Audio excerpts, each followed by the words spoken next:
नमस्कार दोस्तों। हमने पिछला पार्ट छोड़ा था समुद्रगुप्त के बारे में और वह समुद्रगुप्त पाटलिपुत्र के साथ आक्रमण करता था आर्यवर्त पर। किस पर करता था? आर्यवर्त पर। और यहाँ का शासक था अच्युत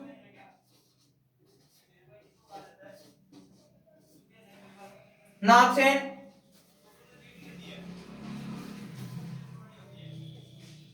इन शासकों पर आक्रमण करता है और इनको पराजित करता है। इनको पराजित करने के पश्चात संपूर्ण आर्यवर्त को जीत लेता है। संपूर्ण आर्यवर्त को जीतने के पश्चात वह व्यक्ति अगले आठवीं प्रदेश पर आक्रमण करने शुरू कर देता है। यह आठवीं प्रदेश पर आक्रमण करता है और संपूर्ण आर्यवर्त को जीत लेता है। इसके पश्चात यह इनके साथ में एक नीति का प्रयोग करता है, राजे खरगोश धरण की नीति। यह नीति अपनाता है और इस नीति के तहत यहाँ के जितने भी शासक थे उनको अपना सामंत नियुक्त कर लेता है कि भविष्य में कभी भी यह राजा बनने की कोशिश न करे, क्योंकि कोशिश करने से पहले ही हमारे को पता चल जाएगा। और यह सामंती व्यवस्था का प्रथम विश्व के में अंदर ही यह समुद्रगुप्त बनाता है। संपूर्ण विश्व में सामंती व्यवस्था का प्रचलन समुद्रगुप्त करता है।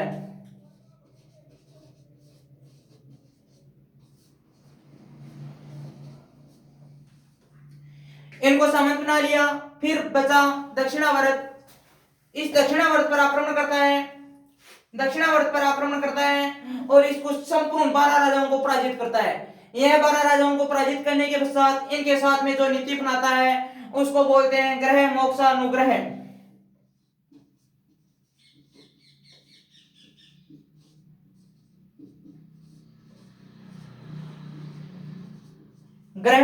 ग्रहण मोक्षानुग्रहण।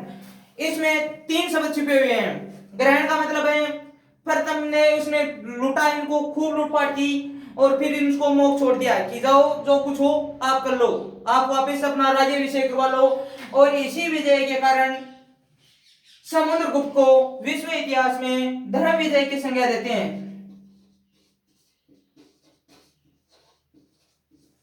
किनकी दोस्तों? धर्म विजय की। और इतिहासकार था हेमचंद्र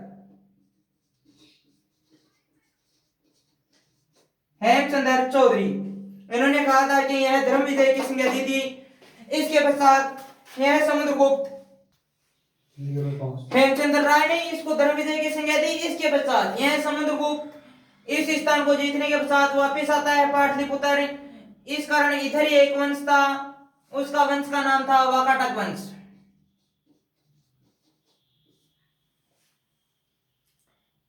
आपको पता है कि पत्थर से पत्थर भिड़ेगा तब चिंगारी उपड़ेगी।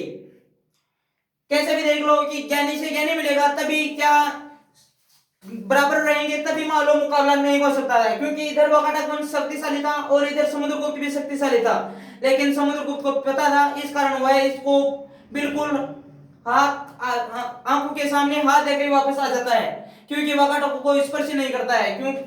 इसके पश्चात ऊपर थे शक और कुषाण।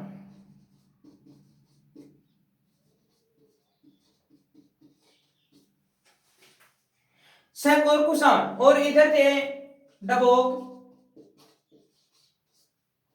समतट, कामरूप,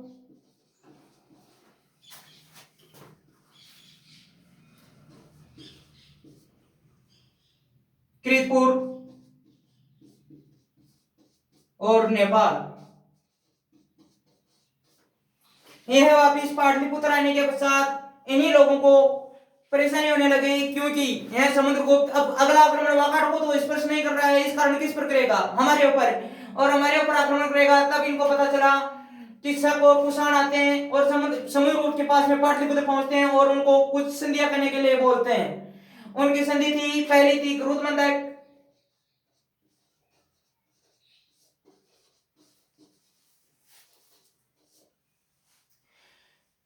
इन गुरुत्मंडक आकर इन्होंने कहा कि गुरुत्मंडक संधि करेंगे इनके साथ। उन्होंने समुद्रगुप्त ने कहा कि बेटो एक बार समय नहीं है, कुछ देर इंतजार करो। इससे अगले आ गए इधर कुषाण आ गए, डबोक, समतल, कामरूप, फरीदपुर वाले आ गए। इन्होंने आकर ये योजना बनाई कि कन्योपाइन,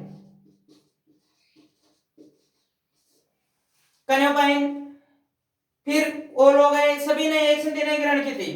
इसके पश्चात आए कन्योपाइन हो गया। कन्योपाइन के बाद में आत्म निवेदन,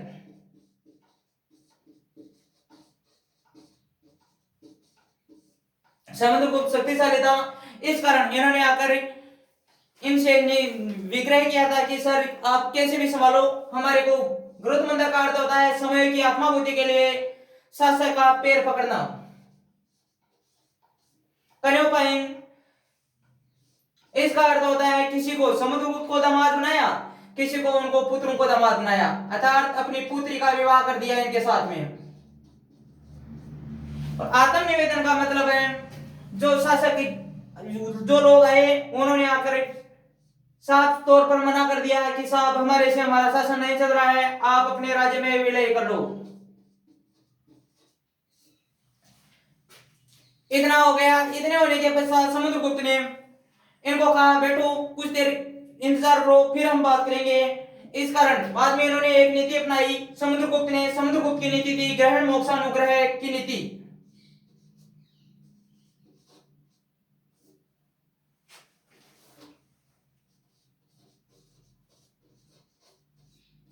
सर्वे, करदान, आज्ञाकरण,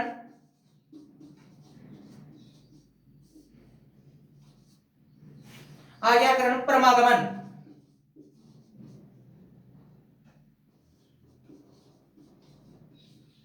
इस नीति का अर्थ होता है मैं मेरे राज्य में जो कर वसूलता हूं वह कर तुम्हारे राज्य से भी वसूलूंगा। आज्ञाकरण, जो मैं आदेश पारित करता हूं, चाहे कोई भी आदेश पारित करूं मेरे राज्य में, वह आदेश स्वतः तुम्हारे एरिया में लागू हो जाने चाहिए, इसके लिए मैं आपके पास में नहीं आऊंगा। फिर बोलता है परमागमन। परमागमन का अर्थ होता है कि समय समय पर जब भी मेरी आवश्यकता हो मेरे को आप लोगों की तब सहायता करने के लिए पहुंचाना। संधि स्वीकार कर लेते हैं शासक। संधि स्वीकार करने के पश्चात समुद्रगुप्त कुछ दिनों के पश्चात यह संधि स्थायी की स्थायी रहती है। इसके पश्चात इसका देहांत हो जाता है 335 ईस्वी में, 375 ईस्वी में। 375 ईस्वी में देहांत होने के पश्चात इनका पुत्र आता है, उसका नाम है रामगुप्त।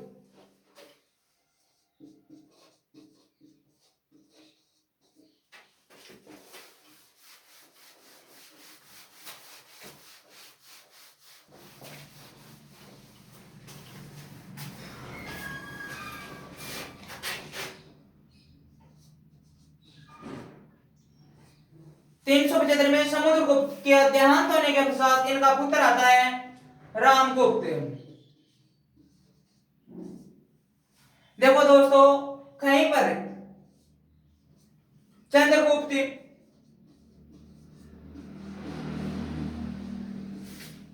द्वितीय नाम आता है। इसका शासनकाल 380 से शुरू होता है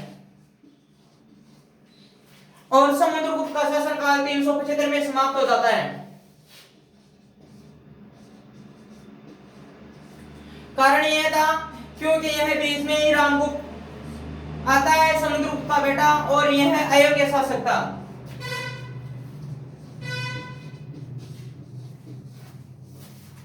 अब दोस्तों, यह रामगुप्त अगला पार्ट में देखेंगे हम लोग। इस कारण आप अगले पार्ट में रामगुप्त के बारे में और चंद्रगुप्त द्वितीय के बारे में कल कंप्लीट कर देंगे यह गुप्त काल।